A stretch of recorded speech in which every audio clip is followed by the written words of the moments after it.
Why most men can't get a girlfriend. This is an easy one, kind of a walk-off homer, honestly.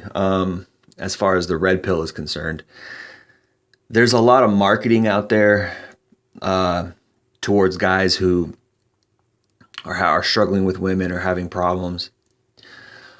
And it can get a little complicated, but it's really rather simple when you live through it and you understand what it is from a subjective personal viewpoint. When you take the red pill, you understand things like gynocentrism and hypergamy.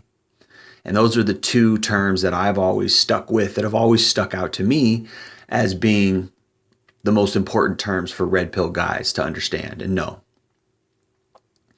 Gynocentrism is when society uplifts women, when women can do no wrong in society.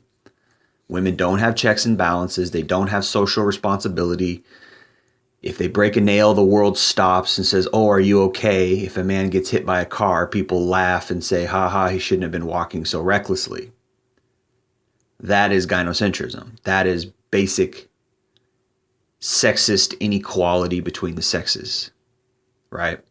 Women get uplifted, men get thrown under the bus. Men are disposable, women are all important. Men are good for utility, good for a means to an end, good if they're fulfilling a certain purpose. In any other case, if a man is just existing, he means nothing. In fact, if a man is simply breathing, he means less than nothing. He's taking up space. If a woman is simply breathing, she's special just for breathing. That is gynocentrism. Okay? That is what our society is what our society has been founded upon. It's what our society has been for years and years and years. Women are special. Women and children in the boats first. The men have to stay behind and drown. Save the women and children. The men have to go die. Men have to work. Women just stay at home and wash dishes, which isn't very hard. And even that, the feminists have been insulted by. "Oh, I'm just a dishwasher. Oh, I'm just your little maid." Well, yeah, I go work. What the hell do you do? The least you can do is keep the house clean. What do you do all day? It fosters bad character from women, this type of mentality. And it's gotten to the point, because of third and fourth wave feminism, we're now at the point where women are the new men. Women run the show, and they run the show and they don't even have to work, but they do now, which is fine. I'm all for equality, but that is not equality where men get thrown under the bus and women get uplifted. That's gynocentrism, okay? In a nutshell. And you'll see it everywhere in society. Men are clamoring to get the attention of women, and women don't give a flying fuck about most men unless the man is elite, unless he is a higher value man, unless he is a top 10% or top 5% of all men in the looks department, in the money department, or in the status department. Okay? That is the basis for most PUA, meaning you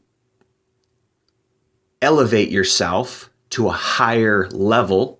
When you do that, then you're able to attract a woman, because most of the guys who are coming at her and attempting to hit on her are not elite. Most of them are not in the top 10% or top 5%. Okay? And this is a problem. This is why she ends up having sex with a bunch of these men, because men have figured out clever ways to get them into bed. And that's all most men want from them, because why would we want to settle down with a selfish, vapid narcissist who the only thing she really even has to offer a man is sex? Because society and her parents and nobody has taught her how to have a good character. Nobody has taught her and raised her how to be a hard worker. Nobody has taught her and raised her how to treat a man. Now, this day and age, I do see a lot more women out there working full-time jobs and having careers. That's fine. Great. All for it. But it doesn't mean that they still aren't narcissistic, selfish. Doesn't mean they still don't expect an arm and a leg out of men. Doesn't mean hypergamy still doesn't exist. Now, what is hypergamy? Hypergamy is women settling down with, choosing marrying, having a relationship, even sleeping with men who are of equal status to them or higher status to them. And usually it's higher status in some way. She wants something from you. Whether you are cooler than her, you have more confidence than her, you have more social savvy than her, she wants something from you. This is a lot of the reason why women are intimate with men, choose men in general, because this guy, he's different. He's wearing nicer clothes than most guys. He's got this cool haircut. He's got this cool swagger. He's got this cool suave way of talking or whatever. And usually, yes, the guy is very good looking, or he has money, or he has status. This is what all these guys are trying to get. This is the whole Pua manosphere, pickup artists. And I'm not saying Pua is bad inherently. I'm saying that it is what it is. It teaches men how to be successful with women, and it uses sound principles. But as far as, elevating yourself, that's fine insofar as attracting a woman, but it's not fine insofar as meeting the right kind of woman, a quality kind of woman, right? And this is where I'm coming in, where I'm saying there is no quality women out there. So you might attract a woman who's sexy, who's in shape, who looks good, but that's all she has to offer. Because society has not said, hey, wait a minute, you got to bring something more to the table. You can't just be good looking. Like, who cares if you're good looking? Like, that's great for sex, but what about for love? What about for being a good friend? What about for companionship? What about this, that, and the third, right? What about all these other things that men have to do, that men have to bring to the table? Men can't just be good looking. It might help them get laid, but in the grand scheme of things, there's plenty of good-looking guys out there who don't get laid. There's also plenty of good-looking guys out there who don't have a girlfriend.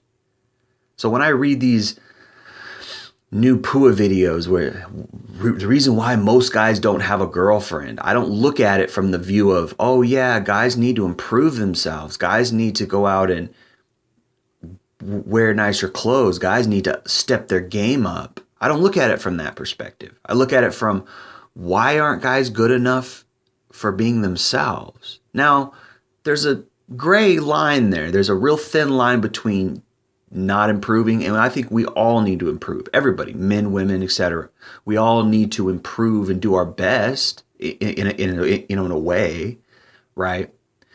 But at what point are you not being yourself? At what point are you putting on a show, putting on a front, or using some kind of mechanism, whether it's using your resources or whether it's impressing her with a cool car? You'll see guys doing these things. And even red pill guys, entrepreneur in cars is a person. Richard Cooper is a guy who comes to mind when I think about guys who use mechanisms to attract women.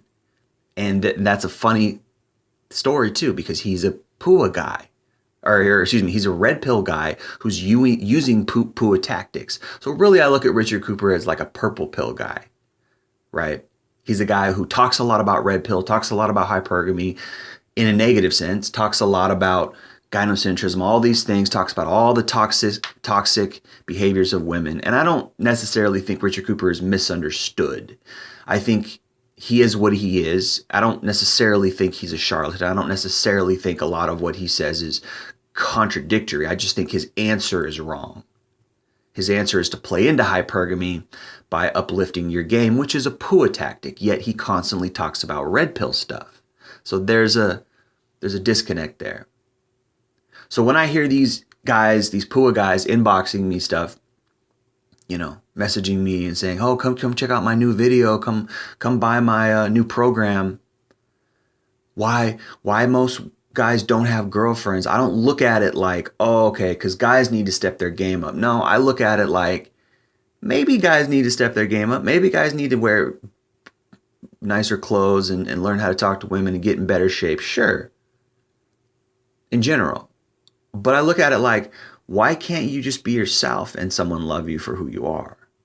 That's a question that I have. Why can't you just be who you are? Instead, you got to put on this front. You got to like, oh, I'm a confident guy. I don't care. I practice stoicism. I'm not emotionally, all the things that like Rollo Tomassi teaches you and all these guys who are like borderline red pill, purple pill guys, right? Who actually are teaching blue pill stuff. If you really understand what they're talking about, it's blue pill stuff. Play into hypergamy, be a better man so she can respect you more or whatever. you're giving her more options. You're playing into her laziness. You're playing into her nastiness, her selfishness, really, her narcissism. Oh, I need a better guy. So you become the better guy, and then is she really going to love you? Is she really going to stick with you? Or turns out she cheats on you behind your back. Turns out you were cool for a while. You're cool. You uplifted yourself enough to date her for a while, but then she chose another guy who maybe had more money than you, or maybe he had this that you didn't have, or this or that. And then at a certain point, you realize women are just going through life window shopping. Women are just going through life saying, "Oh, I like this," and they buy it for a while, and then they take it back to the store and say, "Well, I wore it, but I don't like it, and now I want something else." It's like, well, no, you bought the thing, you got to keep it. You bought the thing, now you got to live with it, but they don't want to live with us guys. So why don't many men have girlfriends? Because of hypergamy and gynocentrism. Because the parents don't raise the kids right. There's no checks and balances. There's no one saying, "Hey, you're my daughter. Here's how you treat a man. You love a man. You be loyal. You don't choose him for his money. You stick with him through hard times. You stick with him when he's broke. Right?" But see, there's a fine line between that and this guy's a bum, and it's almost like borderline abuse to some of these girls that the guy isn't Prince Charming. He just is what he is. You chose him. Well, stick with him. Maybe he's down 1 year, but then 2 years later, he'll be up again. And this is where a lot of guys lose wives. This is where a lot of guys lose girlfriends. This is where a lot of guys get cheated on. This is where a lot of guys feel helpless because their women are unloyal, and then they go MGTOW. This is why a lot of guys go MGTOW in the first place. This is why a lot of guys get red pilled in the first place, because it wasn't good enough. Their best wasn't good enough. They went out and bought all the clothes. They had this and that, and it wasn't good enough because these women are not wholesome on the inside. These women don't know how to treat men on the inside. It's not man's fault totally. There's some accountability from these women. These women need to have some accountability. Why do women not treat men right? Why do women treat men as if we're disposable, as if we're interchangeable? That's why guys don't have girlfriends. Because women aren't loyal. And they expect everything from us because they get the best that they can get. They're not looking for the right person. They're not looking for genuine love. They're looking for the best that they can get. This is hypergamy. Monkey branching, plate spinning, cheating, slutting around, riding the cock carousel. These are all things that women do that are toxic that guys don't address. And then these guys hit up my inbox and say, "Oh, why don't you have a girlfriend? Here's how you get a girlfriend. You got to get better. You got to improve yourself. You got to do this, that, and the third." And they don't address anything about the women. They're leeching off of men's insecurities. Why don't we have girlfriends? Because women aren't quality. Even the Bible says it's hard to find a quality woman. Very hard to find a quality woman. In the Proverbs, Solomon, the wisest man on earth, said it's very hard to find a quality woman. Even in church, they're hypergamous. Even in church, I've been in church, and it's worse in church than it is in the secular world or the non-secular world, whatever. It's worse outside of church than it is in church. They're worse. They expect you to make more money when you're going to church. Because you got to be blessed by God, right? So you got to make more money. But what if we're not? What if we're just not blessed by God? Then we're just common. Then we're just average. It's the same shit, man, over and over again. That's why guys don't have girlfriends. That's why guys who are in their 40s have to settle for some slut who's 10 years younger than her. Because by the time they hit 40, then they got some finances. Then they figured out how to take care of themselves. Then they figured out how to pay bills. And now the woman wants them. But when they were 20 and they were working at a bar as a waiter, no girl wanted them. When they were 20 and they worked at a gas station, no girl wanted them. That's the society that we're living in. This is the type of women that we're raising. This is why you don't have a girlfriend. Not because, "Oh, I guess I just got to wear nicer clothes, or I got to hit the gym, or I got to learn how to be more cool and talk better." No, she'll leave you in that case too. She'll leave you if you're a cool, slick talker. She'll leave you if you got nice clothes. She'll leave you if you hit the gym. If you don't make enough money, if you don't do this, if you don't do that, if someone